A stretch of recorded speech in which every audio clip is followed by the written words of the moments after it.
السلام علیکم ورحمۃ اللہ وبرکاتہ۔ اعوذ باللہ من الشیطان الرجیم، بسم اللہ الرحمن الرحیم۔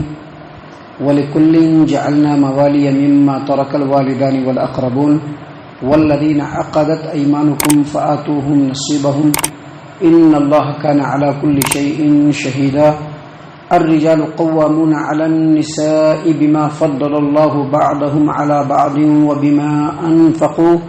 وبما أنفقوا من أموالهم، فالصالحات قانتات حافظات للغيب بما حفظ الله، واللاتي تخافون نشوزهن فعظوهن واهجروهن في المضاجع واضربوهن، فإن أطعنكم فلا تبغوا عليهن سبيلا، ان اللہ کان علیا کبیرا۔ معزز سامعین کرام، سورۃ النساء سورہ نمبر 4، اور اسی سورت سے ابھی آپ کے سامنے آیت نمبر 33 34 یعنی 33 34 یہ دو آیات ابھی آپ کے سامنے تلاوت کی گئی۔ محترم سامعین کرام، دو الگ الگ آیات ہیں اور دونوں کا جو معنی اور مفہوم اور جو تفسیر ہے بالکل مختلف ہے۔ دیکھیے، اللہ تبارک و تعالیٰ نے فرمایا وَلِكُلٍّ جَعَلْنَا مَوَالِيَ مِمَّا تَرَكَ الْوَالِدَانِ وَالْأَقْرَبُونَ، ماں باپ اور رشتہ دار جو کچھ چھوڑ کر مرے ان کے لیے ہم نے وارث مقرر کر دیے ہیں۔ وَلِكُلٍّ جَعَلْنَا، ہر ایک کے لیے ہم نے مقرر کر دیا ہے موالیہ وارث، مما ترک الوالدان والاقربون، جو کچھ ماں باپ اور قریبی رشتہ دار چھوڑ کر کے مرے ہر ایک کے لیے ہم نے حقدار مقرر کر دیا ہے۔ محترم سامعین کرام، اللہ تبارک و تعالیٰ نے آگے بیان فرمایا والذین عقدت ایمانکم فآتوہم نصیبہم، اور وہ لوگ جن سے تم لوگوں نے عہد و پیمان کر لیا ہے ان کو ان کا حق دو۔ معزز سامعین کرام، یہ جو آیت کریمہ کا ٹکڑا ہے اس کا جو حکم ہے وہ ابتدائی اسلام سے ہے، یعنی جب مکہ سے مہاجرین ہجرت کر کے مدینہ آ گئے تو اللہ کے رسول صلی اللہ علیہ وسلم نے ایک انصاری اور ایک مہاجر سے بھائی چارہ قائم کر دیا اور دونوں کے درمیان عہد و پیمان ہو گیا۔ تو اس زمانے میں جو انصار کے جو اپنے بھائی ہوتے تھے وہ وارث نہیں بنتے تھے، البتہ یہ مہاجر جو ہوتے تھے یہ بھائی بن جاتے تھے اور اس کے وارث بنتے تھے۔ تو یہ پہلے کا حکم تھا، بعد میں اس حکم کو منسوخ کر دیا اللہ تبارک و تعالیٰ۔ اسی بات کو اللہ تبارک و تعالیٰ نے یہاں پر بیان فرمایا والذین عقدت ایمانکم فآتوہم نصیبہم، اسی سے منسوخ ہوا ہے کہ ہر ایک کے لیے ہم نے حقدار مقرر کر دیا ہے۔ جتنے بھی رشتہ دار ہیں ان میں مرنے والے ماں باپ ہوں چاہے رشتہ دار ہوں، ان میں سے ہر ایک کے لیے وارث مقرر کر دیا ہے۔ اب وارث کے علاوہ دوسروں کو مال نہیں ملے گا۔ لیکن اللہ نے آگے کیا کہا؟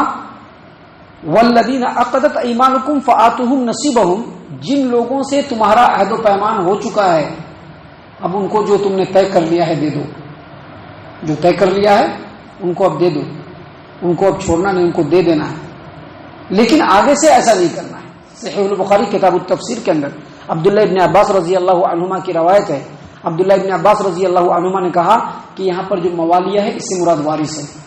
وَلِكُلٍّ جَعَلْنَا مَوَالِيَ، ہر ایک کے لیے ہم نے وارث مقرر کر دیا ہے۔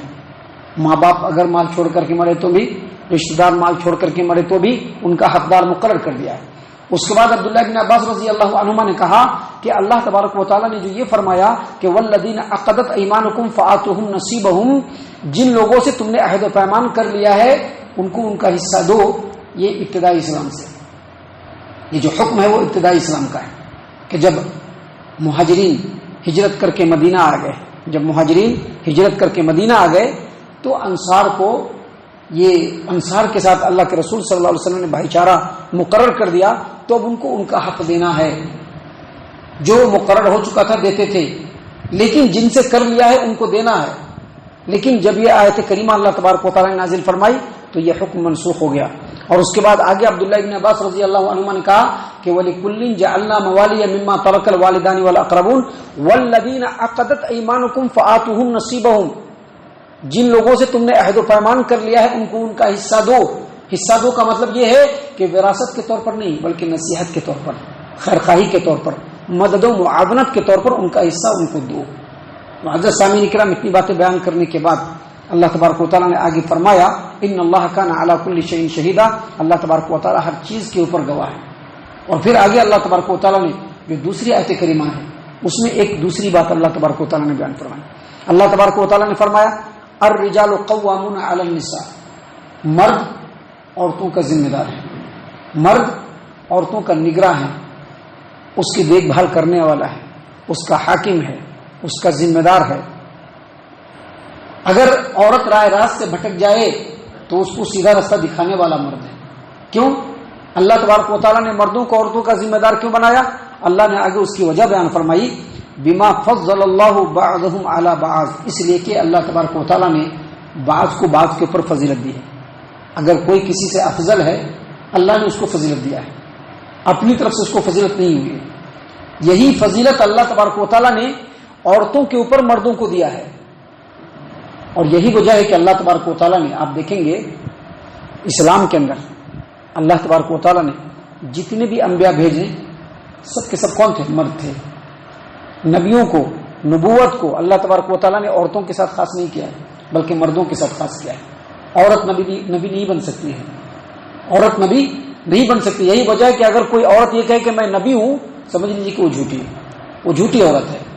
محترم سامعین کرام، آگے اللہ تبارک و تعالیٰ نے فرمایا کہ الرجال قوامون علی النساء بما فضل اللہ بعضهم علی بعض، مردوں کو عورتوں کے اوپر نگراں مقرر کیا گیا ہے اس واسطے سے کہ اللہ تبارک و تعالیٰ نے بعض کو بعض کے اوپر فضیلت دی ہے. اور آگے فرمایا وبما انفقوا من اموالہم، اور اس لیے کہ مرد مال خرچ کرتے ہیں. مال کون خرچ کرتا ہے؟ مرد. ذمہ داری کس نے دی ہے؟ اللہ تبارک و تعالیٰ نے. اب حق مہر دینا ہے تو کون دے گا؟ مرد دے گا. جو کچھ نفقات ہے اور اخراجات ہے وہ کس کے ذمہ ہے؟ مرد کے ذمہ ہے. اور یہ ساری چیزیں مرد کے اوپر فرض کون کیا ہے؟ اللہ تبارک و تعالیٰ نے. اسی لیے اللہ تبارک و تعالیٰ نے مردوں کو عورتوں کے اوپر فضیلت دی ہے. آگے اللہ تبارک و تعالیٰ نے فرمایا فالصالحات، پس یاد رکھ لینا چاہیے اصل میں اس آیت کریمہ میں اللہ تبارک و تعالیٰ نے عورتوں کو نصیحت کی ہے کہ ایک اچھی عورت، ایک بہترین عورت کون ہو سکتی ہے.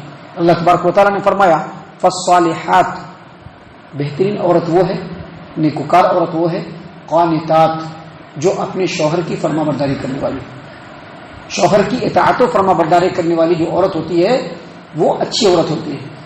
فالصالحات و قانتات، اور وہ عورت نیک عورت ہے جو اپنے شوہر کی فرما برداری کرنے والی ہو، فرما برداری کرے. لیکن فرما برداری کا مطلب یہ ہے کہ چاہے بیوی اپنے شوہر کی فرما برداری کرے، چاہے بیٹا اپنے باپ کی فرما برداری کرے. فرما برداری انہی باتوں میں کرنا ہے، انہی کاموں میں کرنا ہے جس میں اللہ اور اس کے رسول کی نافرمانی نہیں ہوتی.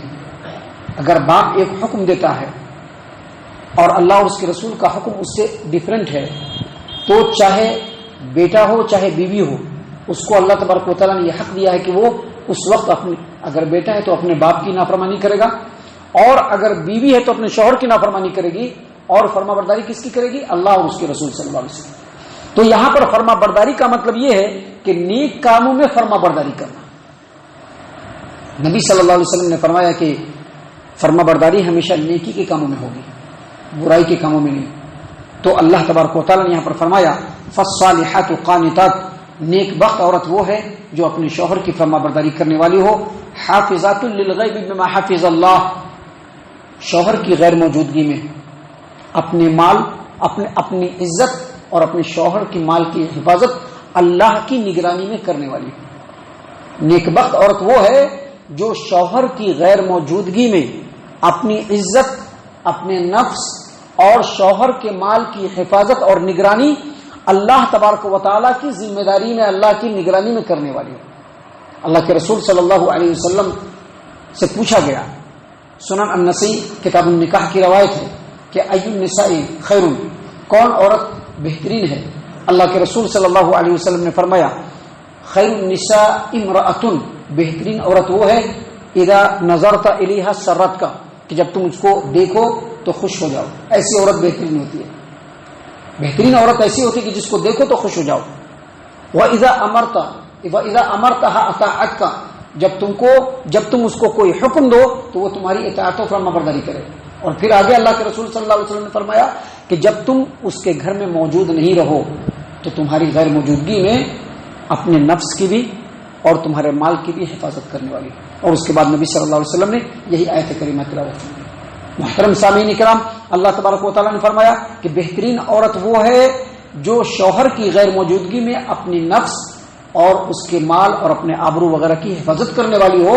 اللہ کے رسول صلی اللہ علیہ وسلم کی ایک اور حدیث ہے جس کو امام احمد نے اپنی مسند کے اندر نقل کیا، روایت کیا ہے کہ رسول اللہ صلی اللہ علیہ وسلم نے فرمایا کہ المرأۃ اذا صلت خمسہا، عورت 5 وقت جب نماز پڑھے، وصامت شہرہا، اور 1 مہینے کا روزہ رکھے، واطاعت بعلہا، اور اپنے شوہر کی فرما برداری کرے، واحسنت فرجہا، اور اپنی عزت و آبرو کی حفاظت کرے. اللہ کے رسول صلی اللہ علیہ وسلم نے فرمایا کہ اس کو کہا جائے گا کہ وہ جنت کے جس دروازے سے چاہے داخل ہو جائے. تو نیک بخت عورت یہ ہے کہ شوہر کے سامنے بھی شوہر کی اطاعت و فرما برداری ہو، شوہر کی غیر موجودگی میں بھی اپنے آپ کی بھی حفاظت کرے اور شوہر کے مال و اولاد کی بھی حفاظت کرے. اس کے بعد اللہ تبارک و تعالیٰ نے آگے فرمایا کہ واللاتی تخافون نشوزہن.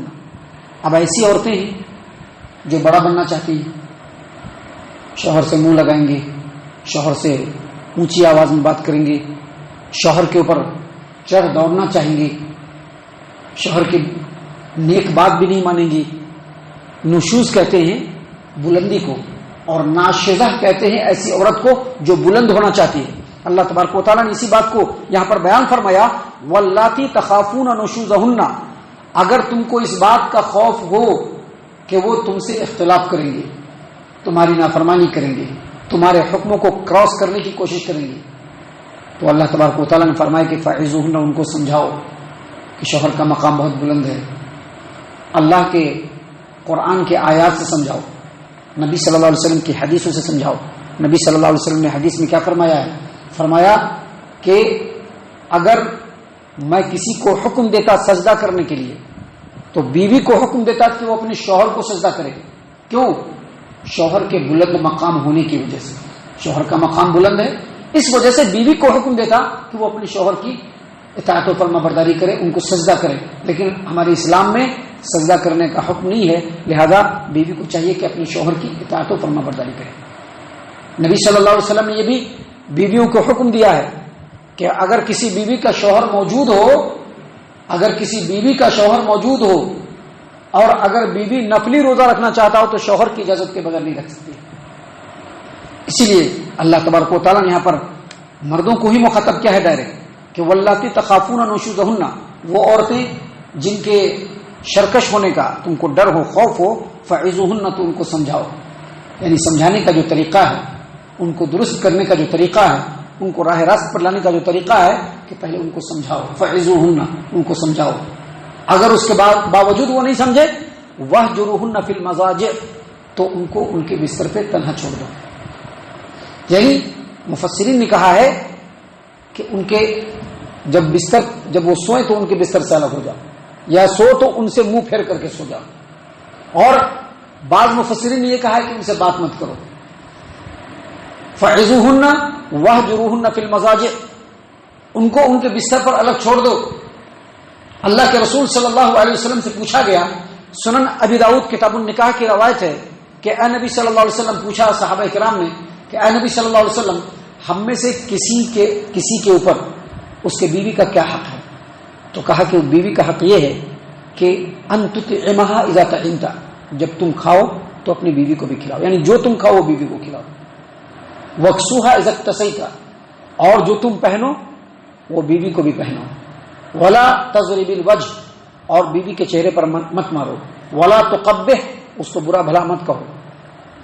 ولا تہد، اور بیوی کو بستر پہ ہی چھوڑو، یعنی اس کو گھر سے باہر مت نکالو، اس کو بستر پر چھوڑ دو، وہ اپنے جگہ پہ پڑی رہے. 2 دن 4 دن اس طرح کی جو ہے آدمی ٹریٹمنٹ کرے گا تو بیوی درست ہو جائے گی، اور ایسا عموماً دیکھا گیا ہے. محترم سامعین کرام، آگے اللہ تبارک و تعالیٰ نے فرمایا کہ فَإِنْ أَطَعْنَكُمْ، لیکن سمجھانے کے باوجود، اگر سمجھاتے ہو اپنی بیوی کو اور سمجھانے کے بعد بیوی اگر تمہاری اطاعت و فرما برداری کر لیتی ہے تو پھر اب اس کو ستانے کے بہانے نہیں ڈھونڈنا ہے.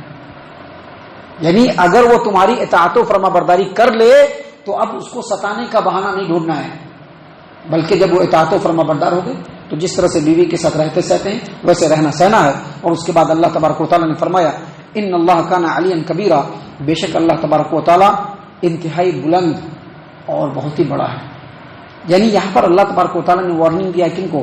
شوہروں کو، کہ اگر بیوی تمہاری اطاعت و فرما برداری کر لے تو پھر ان کے ستانے کے بہانے مت ڈھونڈو. اگر ان کے اوپر ظلم کرو گے تو اللہ تبارک و تعالیٰ تم سے انتقام لے لے گا. اللہ تعالیٰ سے دعا ہے کہ اللہ تبارک و تعالیٰ ہم تمام کو ان تمام باتوں کے اوپر خوب غور و فکر اور تدبر کرنے کے ساتھ ساتھ ان باتوں کے اوپر عمل کرنے کی بھی توفیق عنایت فرمائے. آمین. اللہ تعالیٰ ہم تمام کو صحیح معنوں میں پکا سچا مومن مسلمان بنائے.